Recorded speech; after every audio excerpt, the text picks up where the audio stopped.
So I got into banking, and it was an entry-level banker. I think my business card said personal banking officer, which really was beginner, rookie, nobody, okay? And I didn't know banking, so I had to learn banking, but there I was, and my boss, who was chairman of the board, only the chairman of the board, called me in and said, hey, we got this phone call. I want you to go out and meet with this man and see if it's a piece of business that we want to bring into the bank. There I was, a deer in the headlights again. I don't know what's a profitable piece of business.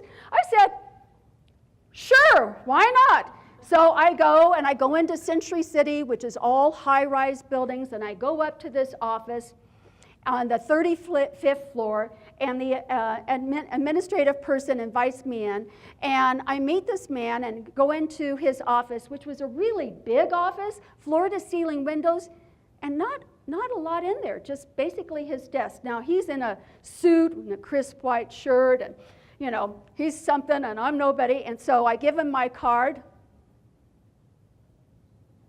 He looks at it, looks it down at it again. He said, you know, I rarely meet with anybody below president.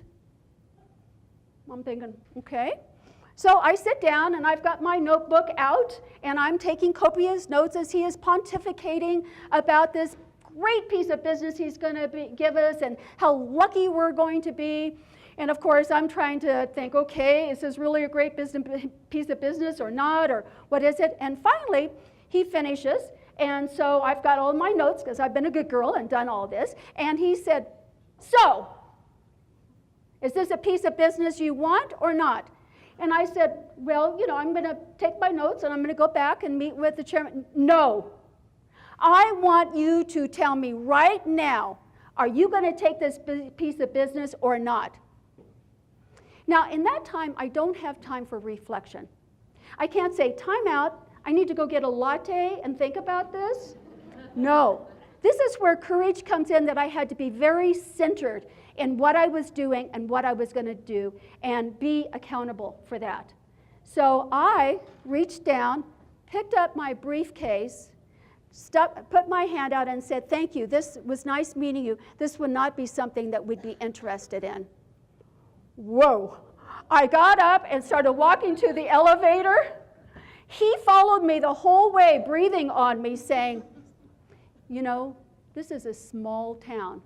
And I'm thinking, really, West LA, small town? Okay. So I was unwilling to go into denial about this first red flag. So what happened? Cro-Magnon days, go with me. I had to find a telephone booth. Do you remember those? So there I am, kind of perspiring. I find a telephone booth. I go to the telephone booth. I call and I say, it's Sandra. I need to talk to Joel, who's my boss, the chairman of the board. And I said, Joe, you're either going to love my choice or you're going to fire me right now. He goes, let's hear it. So I start telling him the story. And he said, hold on. I got to put you on the speakerphone. I've got the president and the regional vice president in my office. I'm thinking, oh, phooey. Of course, that wasn't really what I was thinking, but anyway, I'm being recorded, so, you know. So anyway, I start telling the whole story about that, and they just started cracking up, and they said, you did the right thing.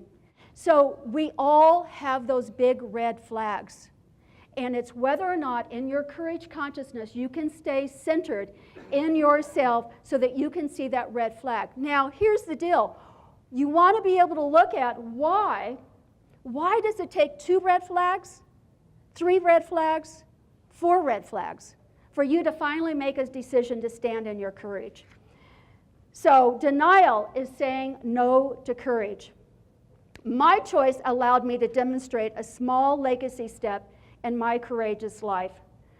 That means I was standing in my true self, so that when the time comes for me to pass on, I am not filled with regrets, because regrets are lost courage. So in that example, as I said, that was split-second courage. I didn't have time. That's where another critical skill that changed my life is to trust my intuition, to respond to the first red flag. and to be able to make a choice in that, being present to your heart's message. When you are able to do that, your true self shows up. Most of us tend to live in our false self. Buying Buying books so I some can books. continue reading and get my courage level up from a 5 to an 8. I totally related with your speech. Everything you were saying really hits home. What, anything in specific? Specifically, speaking up. I've been through many, many situations, personal and work, where courage has got me through it. Probably the biggest thing for me as an obstacle is one of those C words you mentioned. Anytime I've ever been complacent in life, it's been, it stalls you out. I got out of it that I have to hold myself accountable to situations that come up that I need to speak up about and I don't. You're right, walk away from bad situations. Quickly. Yes. Yeah, when you see that first Don't red wait for a flag. second red flag. Right. You covered a lot of ground, so I'll be thinking about a lot of it. What I loved about it was that you brought out a lot of points of courage that we don't think about every day. And by having the audience write them down, it improves that score. I saw myself as an 8 after you Okay. finished talking. I look forward to sharing all your books with my staff. I had to come. That was the only reason I came to this country, was to hear this message.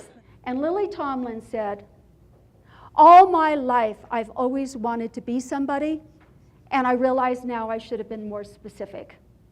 So, with courage, you can become more specific. Thank you for having me. Thank you. Thank you.